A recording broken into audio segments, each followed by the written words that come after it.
welcome to the show this morning, Talk Nigeria, on Greetings 105.7. All right, and joining me on the show this morning is Aki Makajola. We're hoping to have a lawyer join us also. He should be in before the end of the show, hopefully. And of course, he will give us some legal perspective to all of this and much more. Welcome to Talk Nigeria this beautiful morning. Good morning. Yes. Last week, the Osun State Governorship Election Tribunal ruled. Judgment came out and they declared that Demola Adeleke of the PDP as the man who won the September 22nd, 2018 governorship election in Osun State, and as a result, Gboyega Oyetola would have to leave. But Oyetola has said he's going to appeal the judgment, which was expected. But before we get into all of that, whether he's going to appeal or not, what was your initial reaction when the judgment, made the news that Demola Adeleke of the PDP had been declared as the winner of that election? Yeah, Chris, if you will recall, that particular election that held in Osun, by every parameter was said not to have gone down with, not to have met with the standards, international best practices. That was the first time we heard about vote buying became almost like just came up. So that particular election was suspect. That particular election went down as not meeting up the parameters or the basic expectations of democratic nuances. So it became right from the beginning, right from that moment, it became a subject of discussion. It became a subject of debate as regards the morality behind, as regards the legality. Everything that transpired in that election was fraught with a lot of issues and problems. So it was not surprising then that the PDP decided to head for the tribunal.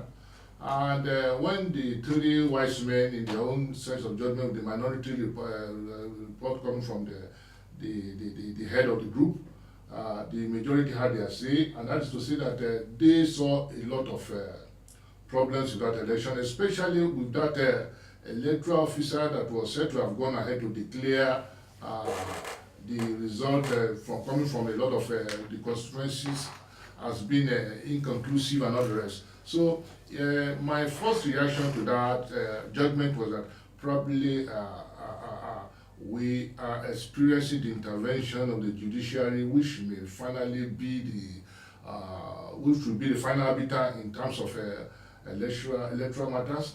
So it is a good development because you will discover that virtually all the elections that starting from that of September, starting from that of March 9, is almost a matter for litigation, because most of them, just like we borrowing the INEC language, it was inconclusive in the sense that a lot of things went into it, talking violence, militarization, over-policing and all that. So the judgment, as far as I'm concerned, is a good thing that has happened to our democracy. Interesting, a good thing that has happened to our democracy. But as it is, you mentioned some of the issues that plagued the Osun election last year. Alleged intimidation of voters, alleged vote buying, alleged suppression of votes, and all the whatnots. And many of these allegations have been have resurfaced during the 2019 general elections across the board, and including the presidential elections, the National Assembly elections, the state assembly elections, the governorship elections as well. All of these things have been claimed by those who lost.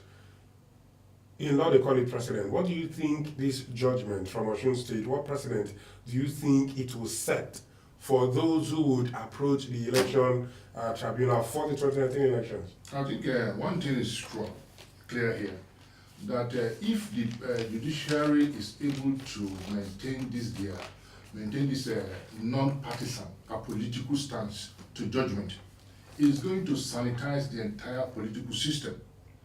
Because as you have rightly pointed out, none of these elections, either in the states or even at the federal level, can pass the litmus test of a democratic process. And the reason for this is not far-fetched. We are in a society, in a country that has elevated politics to an industry. And it has become an industrial complex that must be safeguarded, that must be won at all costs. And in an environment like this, it is expected that thuggery, violence, and all the rest will characterize our electioneering process. But that is not to say that it is a good development, because as somebody once pointed out, the process that leads to that the process is even more important than the outcome of an election.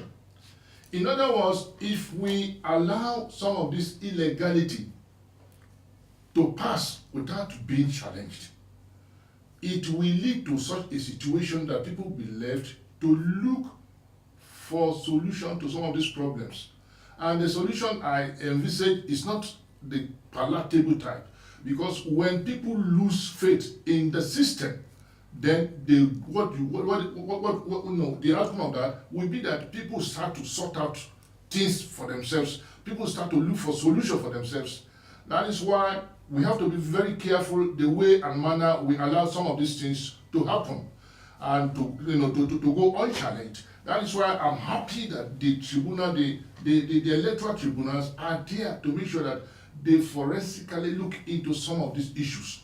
And they look at it from the legal perspective and try to see who should be the actual and true winner, not just a winner that emerges through violence, through thuggery. I think even the mere fact that somebody that someone becomes either a governor, a senator, or even a president through that process, we doesn't give him that moral standing. You see, he's been weighed down when you take in terms of how many lives were lost to make you a governor, how many lives were lost to make you a senator. It becomes something of a moral burden that I imagine that somebody with a clear conscience will not be able to hold on to. But again, this is Nigeria where anything goes. But we are trying to say here that we should not allow the process, electoral process, to degenerate to this level of brigandage and recklessness. I think something must be done before the next election in 2023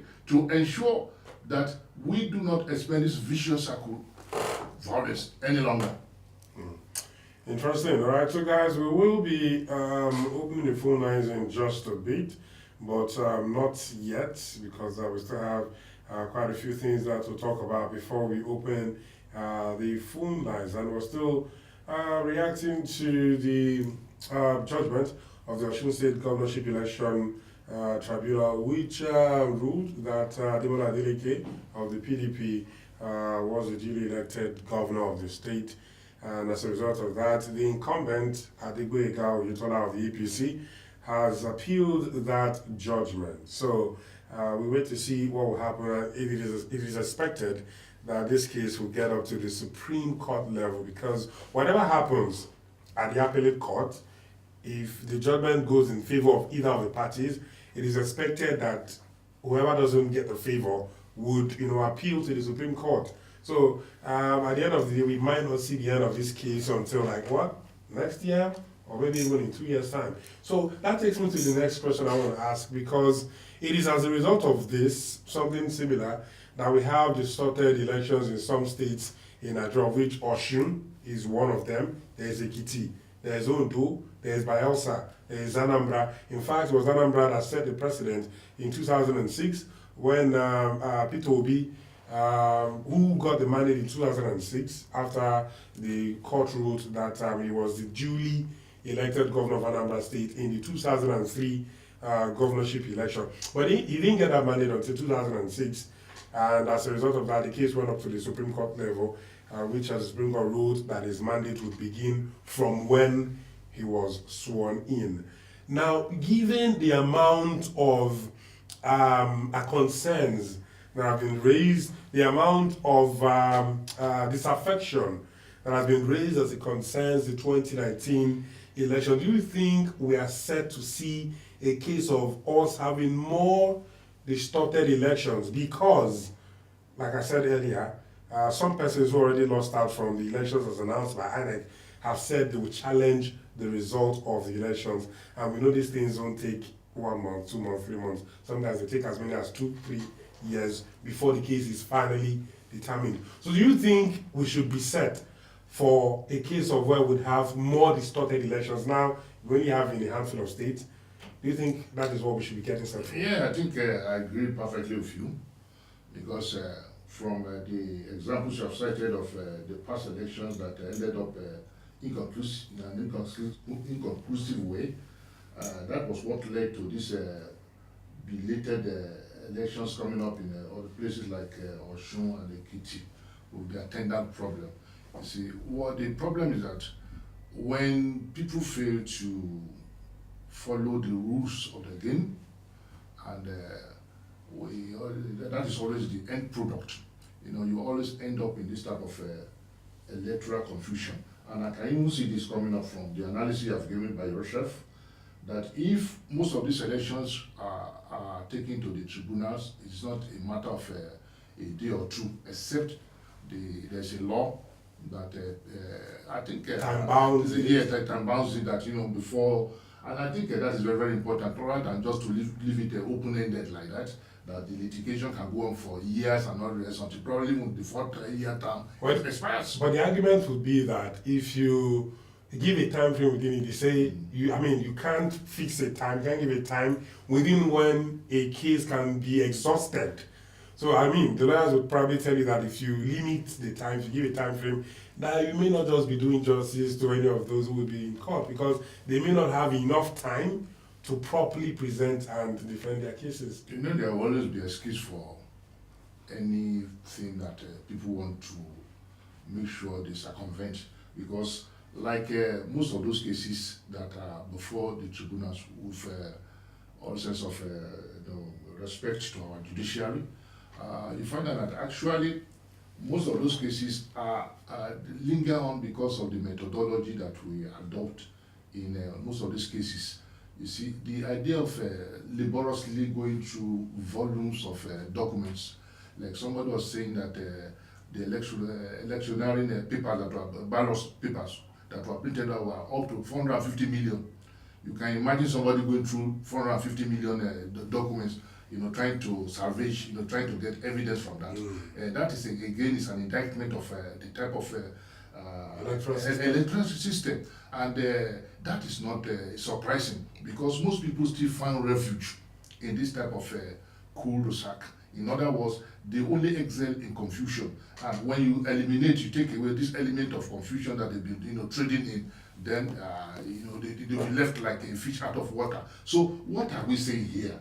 That the issue of laboriously going through papers, it has become, anachronistic. It is old-fashioned. The whole world, as I used to say here, have left us behind, because you see elections taking place, even smaller states. Senegal had its own, and up to now, have not had all this type of, fallouts. But because of the peculiarity of our political class, and the political class that have found the politics to be a lucrative business. In fact, I was made to think aloud that aside the oil rigs or the oil wells of South, the most lucrative business in Nigeria today is politics. And that is why you find people are becoming so desperate. People are becoming so to do anything, impunity, inclusive lawlessness. So what is going to happen is that back to the issue of the courts. Now, the courts are doing their best, but the environment that they found themselves is not good enough. And another thing that happens within this circle is that you have a scenario, a situation where the people make frantic effort to influence the outcome of this type of election, especially when they get to tribunal. You hear a lot about inducement and all the rest. I believe that with what has happened, what is happening now, especially with the CGM, that most of these tribunal judges will be aware of the fact that good name is better than gold, than silver and gold. So I'm very hopeful that this time around, the set of tribunals and tribunal judges we have will be mindful of this fact, and that the outcome of most of these litigations will come out in favor of justice and fairness. All right. We have, yes, the lawyer I told you about. He's just joined us on the show this morning by Star Victor Giwa. It is a pleasure to have you on Talk Nigeria. Good morning. Yeah, good morning. Yes. Coming late. Yeah, I think we need to find you. I think we need to find you for that. Okay, so let's get on to it. We're talking about the judgment of the Osun State Election Tribunal, which ruled last week that Ademola Adeleke of the PDP was the duly elected governor of the state. But there's a reaction coming from the incumbent, Mr. Adegboyega Oyetola, who said on Saturday that he would remain in office pending the determination of his appeal challenging last Friday's judgment of the Election Petition Tribunal. So, to the layman out there who is listening to us right now and doesn't really understand the intricacy of the judgment and the direct and immediate implication, what does it mean? Is the Osun State Governor correct in saying that he's going to remain in office pending, since he has appealed, pending the outcome of his appeal, or the judgment of the tribunal takes effect immediately? Mr. Adeleke would have to be sworn in as governor. What really would happen immediately? Okay, thank you very much. I think the Electoral Act is clear about when a tribunal makes a judgment. Generally, all judgments are effected immediately.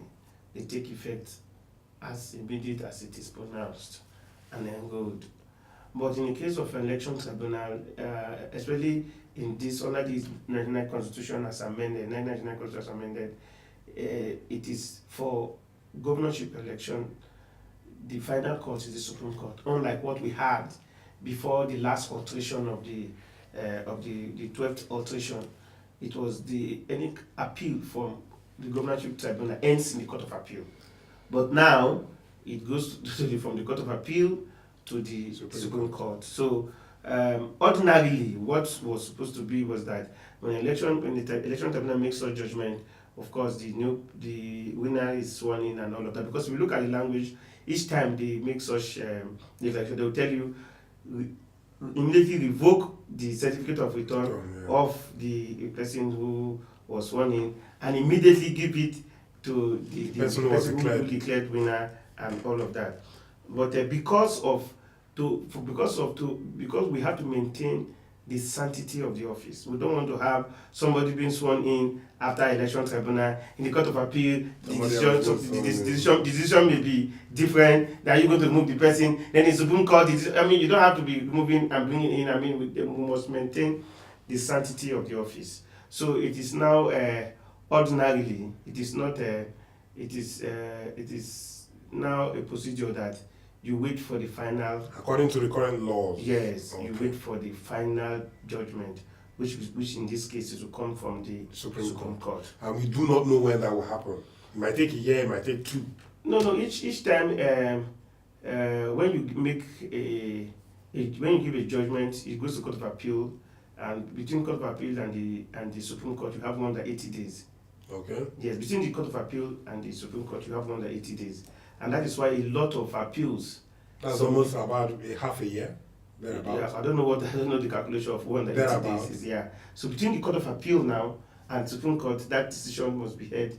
The final decision must be taken. A lot of persons who went to Supreme Court lost because they did not put into consideration the 180 days principle as entrenched in the Constitution. It was an alteration because if you remember the case of Delta State, Kogi State, and Edo State, the election tribunal was going on until a new election came in. The election was still going. When the person won, the court now declared Adam Oshomole as the winner. Then, as at that time, Osun has declared winner in a new election to take a second term.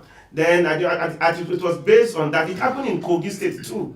That at the end, the issue of Idris was going in Court of Appeal, and it was almost going to online election. Then the Court of Appeal now made the declaration that So at the end of the day, that was what led to the amendment to say, okay, when you get to appeal, you must everything about the tribunal must be addressed within 180 days. Okay, but Sagiwa, it begs the next question, because I've heard not a few persons talk about this, that maybe we should have a system where there's a time frame. You know, Mr. Aki and I were just discussing it before you came in.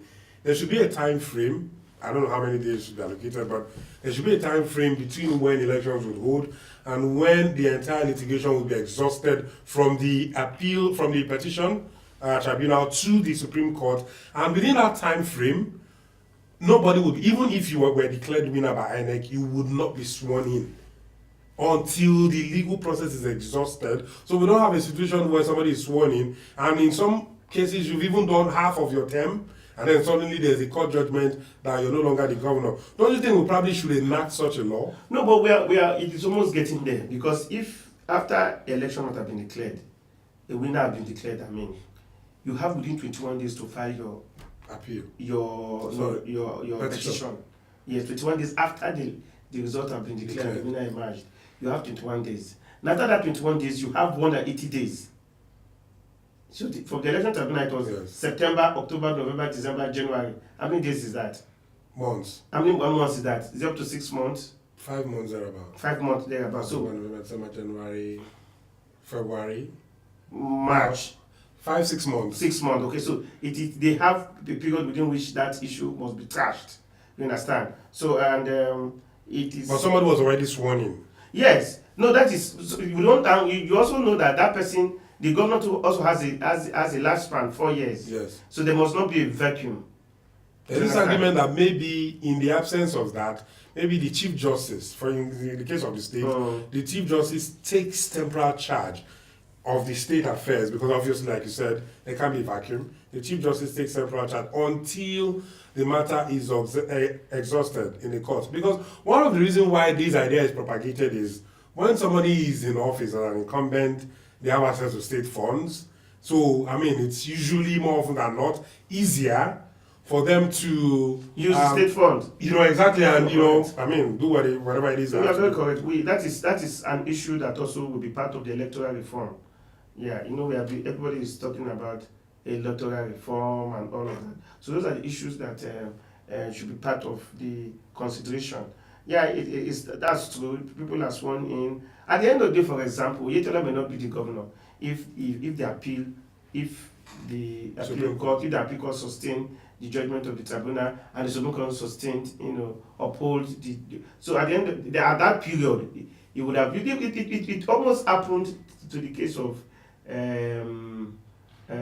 Ngige, when it was asked that all the monies that was accrued to the person who that's another argument, because at the end of the day, even if, because Ngige was there for 3 years before the court ruled, he was there between 2003 and 2006, before the Supreme Court ruled, and P2P took charge. So what then happens, because since the Supreme Court, and that was the precedent with which future elections have held. Yes.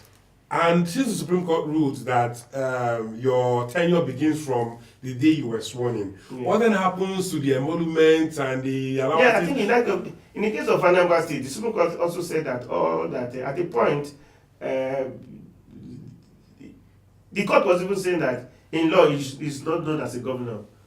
But is it usually refunded? Because I remember there's a House of Reps member from Benue State, I think it was last year, who the court also ordered to refund all the money he collected during the... And he said it was broke. Yes, so it has always the court will always make such pronouncement. But whether the person can implement it is something... Okay, we'll continue that conversation when we return from the break. It is Talk Nigeria and Greetings 105.7. Now, before we went on the break, we did talk about the possibility of amending the laws so as to ensure that the litigations are dispensed with within, a very specific time frame that doesn't take too long, and also the possibility of whoever was declared winner by INEC doesn't get sworn in until after the courts are done with the entire process. And when you take a look at it as it stands at this point, yes, 180 days you said, and that invariably should be half a month, because the year has 365 days. Half a year, I beg your pardon. The year has 365 days, so 365 divided by 180 plus 180, that's what? 360? So just 5 days difference. So that's basically half a year. Now, the proponents of that law say that maybe it may not be that evident in the case of a state governor, for example, because what he actually controls is quite limited in terms of possibly influencing the outcome of a judgment. But in the case of the president, for example, he's the commander-in-chief of the armed forces. He's basically in control of everything. Now, the argument, those who propose such a law, is that in a situation where somebody is challenging the outcome of a result and has declared an incumbent president as the president-elect. Now, given the fact that the president-elect is not going to be in office during the time the entire litigation process will take place, maybe, just maybe, that might make the process a bit more objective, so to speak, as the case may be. I don't know if you think that will probably be, a good thing to do. Yeah, it does. It actually does because especially in our kind of system, presidential system, the president wields so much power under Section 4 of the 1999 Constitution. The executive power is in the president, and so the president wields so much power. The president appoints the INEC board, subject to the confirmation of the National Assembly and in the recommendation of the Council of State. So you see, the president wields so much power. The president appoints, based on the recommendation of judges, he appoints the judges in the Federal High Courts, Court of Appeal, and in the Supreme Court. So it will not be far-fetched if we have such law that whoever emerges, especially as president, the person will not be allowed to be sworn in until all the issues in the tribunal, of all the issues concerning the challenge of selection is sorted out. I think it will also bring a lot of sanity, to the system, and it will also make elections to be a bit fierce. However, I think that those issues can be well settled if we have a transparent. So it goes to the root. If we have a transparent election process, like I was saying yesterday, in one of the TV stations, Channel Television, I was telling them that you see the problem we have is that we have almost a serious issue with the process. When we have a distorted process, we will have issues with the product. Now, if election, look at what happened in Kano State, look at what happened in Sokoto State. In Kano State, for example, that to me was a bit, and I was saying it on air that, look, how would you concede to a case where in a keenly contested election, such as that in Kano State, you are now seeing during the supplementary election where returning officers are giving out the results, announcing results that will tell you Party A scored out of a unit that has, let us say, 400 registered voters.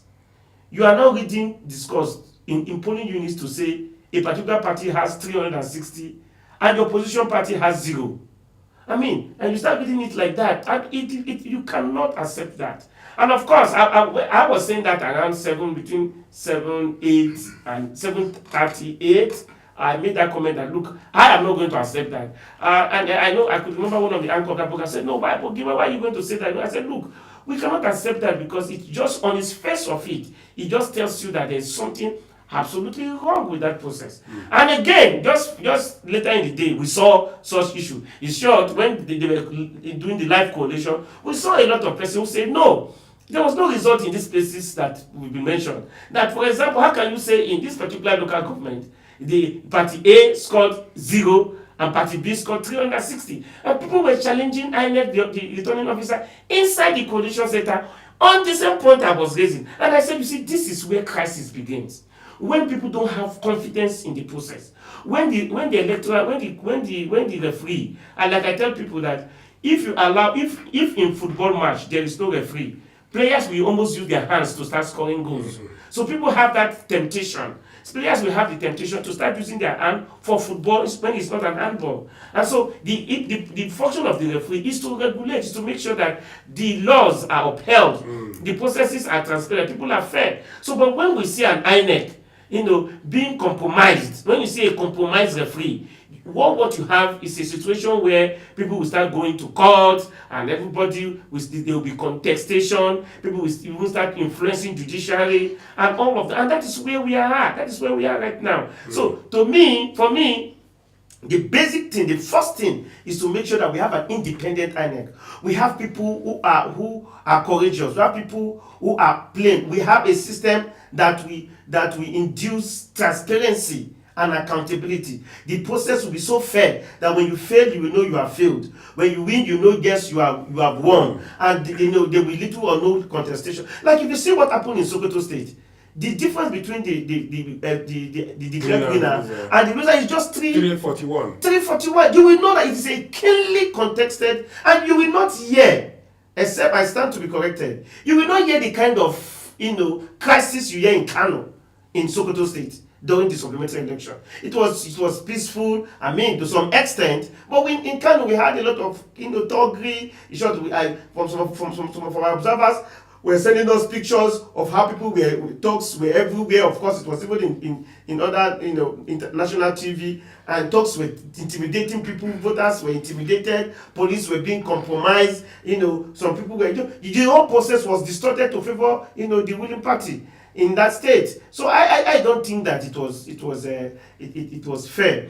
I don't think it was fair. So I believe that what we need to have is to have a transparent electoral system where by the time the result is announced, everybody will accept the result without any form of contestation. Okay. That will also reduce the fact of going to election tribunal and allowing persons somebody who his result is being challenged to also be in power. I think I almost say that he took the word out of my mouth, because I started by saying that when a people do not understand the essence, the importance of value of a system, abuse become inevitable, and that is exactly what we are seeing here.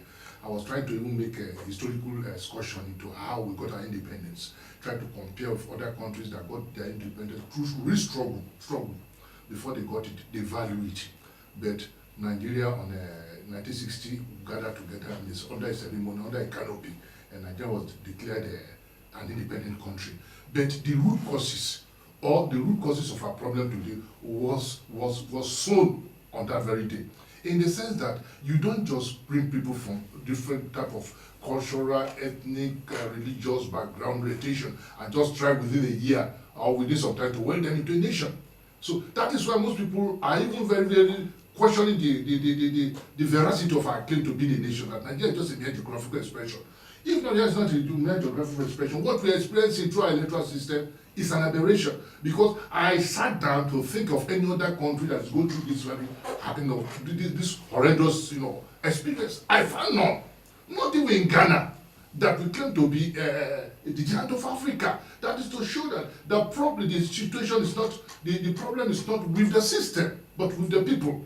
And even the leadership, I should narrow it down to leadership. Because leadership in most instances, determine the outcome of things that happen in a country. Where the leaders are narrow-minded, parochial in their outlook and in their modus operandi, it becomes inevitable that the society will be grounded in this type of endemic problem. Now, come to think of it, since I've known election in this country, there's no election that you can pinpoint, probably with the exception of 93? No, I'm talking about since we started election. Okay, this dispensation. Election, I'm looking at the history of election and election in the country, that none has, passed the litmus test of being adjudged as meeting up with international best practices. And the reason being that we have made politics so lucrative. As I said, it has become an industrial complex that people are ready to own at all costs. And until we try to de-emphasize materialism and money politics, as I should say politics in Nigeria, we're going to get this type of result.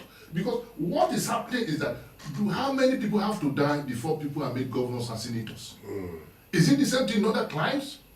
So until we address this issue, and what I'm trying to say is this, the lawyer Giwa alluded to the fact that the process in itself is faulty. And I said at the beginning that when a process cannot justify the outcome of an election, then that whole process is faulty. Okay.